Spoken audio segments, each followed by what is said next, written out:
Hello everyone, not Jake from State Farm here. Today we're going to do another movie review. Today's review will be Jack and Jill.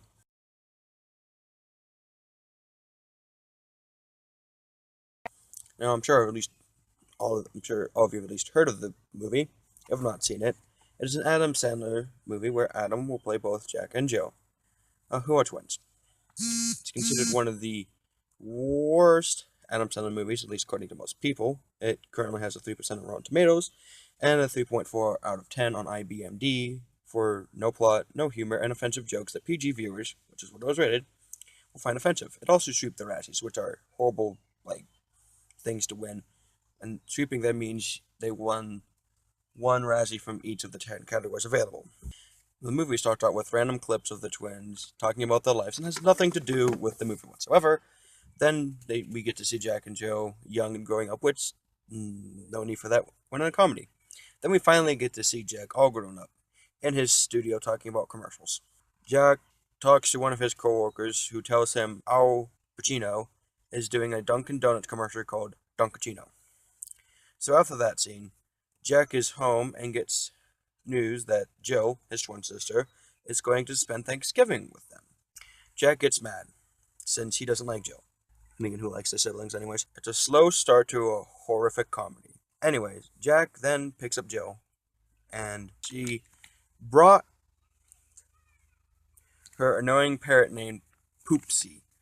Such a terrible name for a bird. All the bird says is, "Where were you?" And I have the clip here. Where were you? I don't know how that is funny, but the bird says, but okay, let's continue.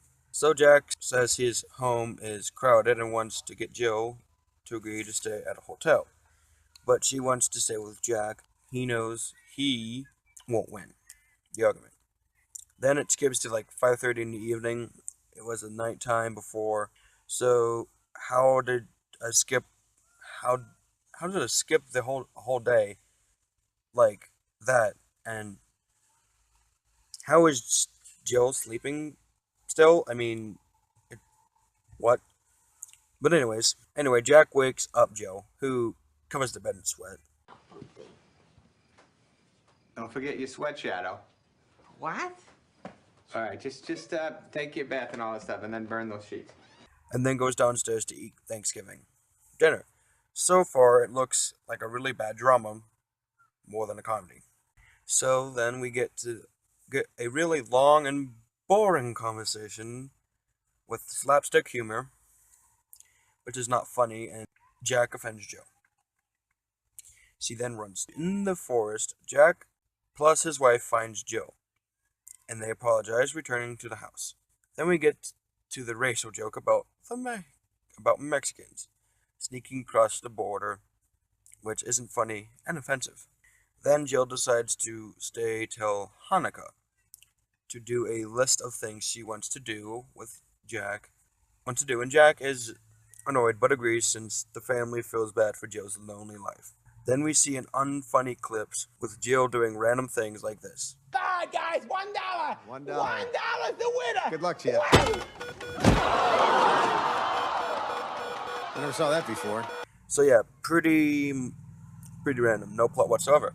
So next we see more random clips of Jill motorboating in a pool at the movie theater, making fart jokes like so.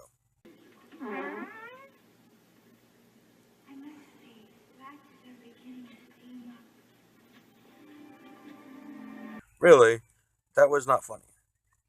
Really, that was so funny. So then they leave, and next morning, she's mowing the grass. Jack complains again, and she says she needs a guy.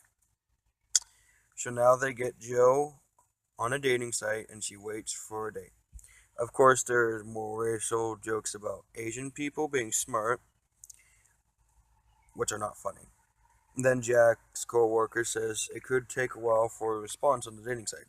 So now Jack decides to lie to people, and people saying she is a sexy model. So then they wait, and Jill says she got responses from many men. She said she's going out with one guy, so then she prepares to meet the guy. The guy shows up, sees Jill. He is not happy with the date at all, and he leaves her. Jill returns sad, and Jack decides to bring her to the LA Lakers game.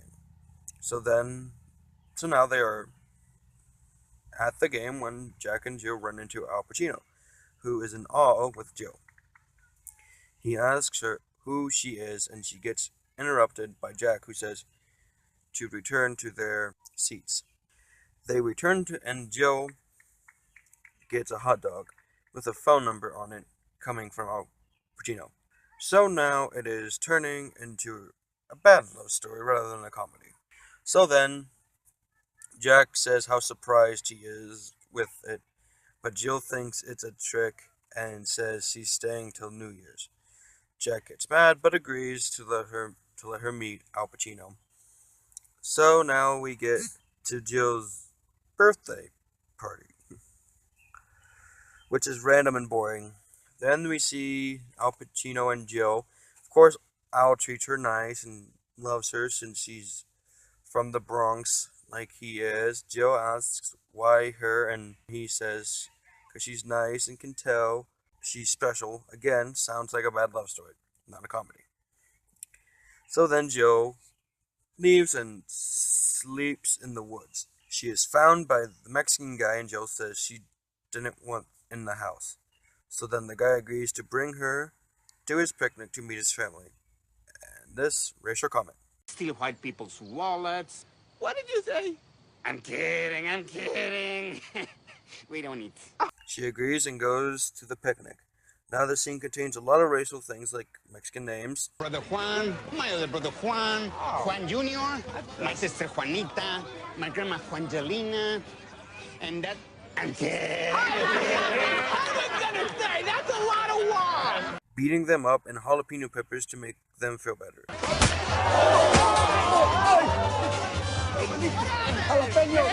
Jalapenos! Did I get it?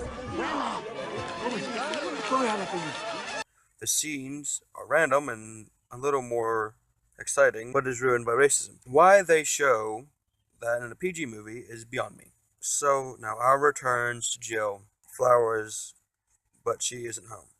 Al finds out she leaves at 8 and he begs Jack tell him he will let her stay longer and join the cruise ship. Next scene, Jill arrives home to poop out chimichangas, which is more total humor. It's childish and bad for PG viewers.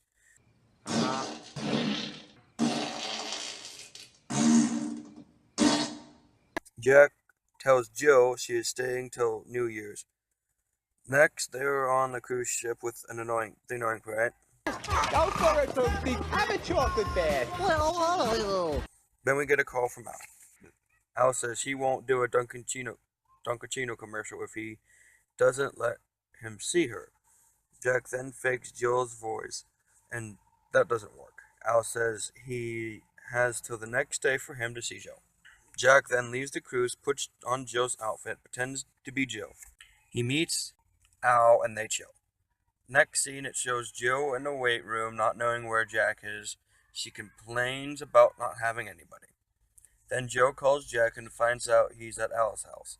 Al tells him how much he loves Jill, not knowing it's Jack, and Jack goes home to tell Jill.